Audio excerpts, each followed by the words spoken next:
Good evening. I have to start by saying that I don't live here, I live in Atlanta, but I must say that I don't live in Americus, but Americus continues to live in me.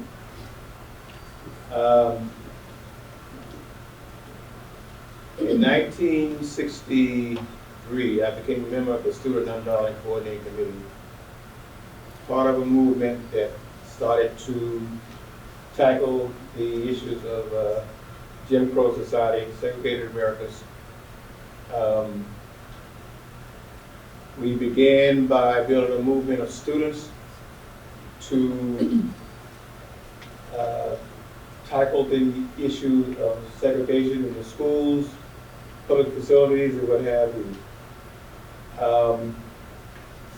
A lot of people were jailed. You may have heard about the Leesburg stockade, the people were jailed and what have you. Several years ago, veterans of that movement, like myself, came together and decided that we wanted to commemorate that movement by collecting, documenting, and archiving all materials related to that movement. We are doing that still to this day. In 2018, we partnered with the City Federation of Colored Women's Club. It's an affiliate of the National Club founded by Harriet Tubman in 1896. The local affiliate owned a building that was once called America's Colored Hospital, which was built in 1923. It operated to 1953. It was the only medical facility in South Georgia that treated and cared for African Americans. I was delivered by a midwife who trained at that hospital in 1945. Several of our members were actually born in that hospital building. When it closed, let me go back. When it first opened, because of Jim Crow laws, because of segregation, they did have help from the white community. In fact, it was Dr. Charles Praker who founded the hospital. I believe he has an memorial to him on Jackson Street at this point in time. He put together some funds and built the hospital. And in fact, there were 4 white doctors from the regular hospital who actually practiced there as well. Interesting thing is, in the era of segregated city, when it opened, they had a reception at 3 o'clock. They had a reception for the white community. At 7 o'clock, it was a reception for the black community. But in the midst of that segregated society, they came together and opened this hospital. And so, when it closed in '53, it was purchased by the City Federation of Colored Women's Club for $8,000. It was financed by the Citizens Bank, downtown Americus, Georgia. They immediately opened up for a center for black kids, a recreation center, a day care center for working women. And in 1963, during the Civil Rights Movement, one wing of the building was used for a freedom school and a freedom center to teach people to read and to be able to pass the literacy test in order to be able to vote. In 2018, we approached the City Federation about the building because the members could no longer take care of the building. And so it was then that we decided we would house what would be called the American City Federation of Colored Women's, what would be called the American Civil Rights and Cultural Center in that building. In 2019, we received the first of 4 grants from the National Park Service to restore the building. It is on the Georgia Historic Registry. We have made application for it to be on the National Registry as well.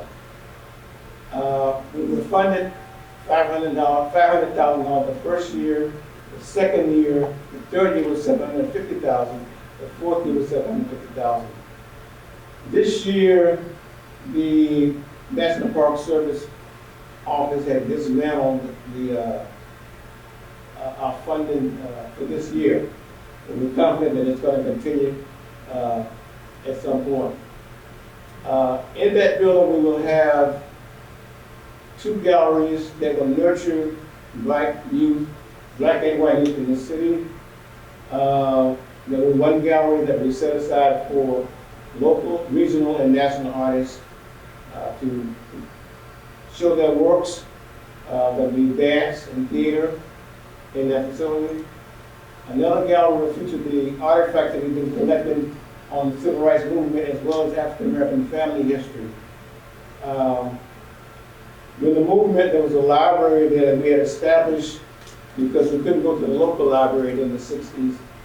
And so we got books that were donated to us from all over the country. We're going to duplicate that at the Cultural Center. There will be a library. We've already got committed over 10,000 books that have been already committed to this library. It will also house a clinic that will be facilitated by Phoebe Sumter. We'll have a clinic inside one wing of the building. And this is to connect with what it originally started out as being a hospital. We'll have a community center there for people who have issues with transportation, to healthcare facilities, what have you. We think that we will continue to get funding. We know we'll continue to get funding. We're reaching out now to other foundations to make up for any shortfall that we might have. The National Park Service only furnishes monies for the construction of the building. To facilitate it, we'll have to do that ourselves and depend on funding from other sources.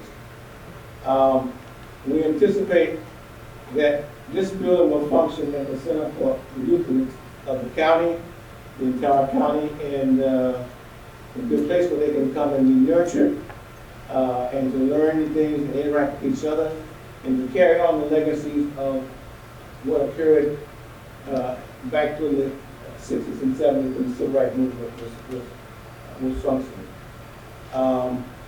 We think it's important that this generation continues that legacy of learning and passing on those things that uplifted the last generation. This generation will be the leaders of tomorrow, and the generation will be the ones who will train the next generation. But it's important that we keep that spirit alive and keep that movement alive. And we can do that by continuing to talk about the lessons of the past, pass the lessons on to them, so they'll be the leaders of the future as well. Thank you.